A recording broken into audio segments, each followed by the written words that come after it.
வணக்கம் மக்களே, எல்லாரும் எப்படி இருக்கிறீங்க? நாங்கள் கொழும்பில் இருக்கிறோம். தெய்வல ஜூவுக்கு போயிருந்தோம் வீடியோ எடுக்கிறதுக்கு. அங்கே பார்த்தீங்கன்னா 2 பஞ்சவர்ண கிளி, அதுக்கு ஃபீட் பண்ண சீட்ஸ் எல்லாம் கொடுக்குறாங்க. எவ்வளோ அழகாக வாங்கி சாப்பிடுங்க. சாஃப்டாக வாங்குறாங்களே, ரொம்ப சாஃப்டாக வாங்குது, ஒன்றுமே பயம் இல்லை. பாரு கொட்டை உடச்சி துப்புது பாரு. என்ன காட்டுங்க, எங்கே பாருங்க. பயந்த நானே அதை அப்படியே பஞ்சு குடுக்கலான்னு எப்படி கத்துது பாரு. சாஃப்டாக வாங்குது.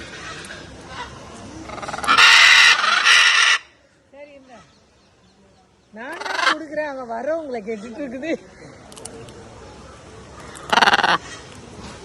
நான் தான் கொடுக்குறேன்ல, அப்போ அவங்கள கேட்டா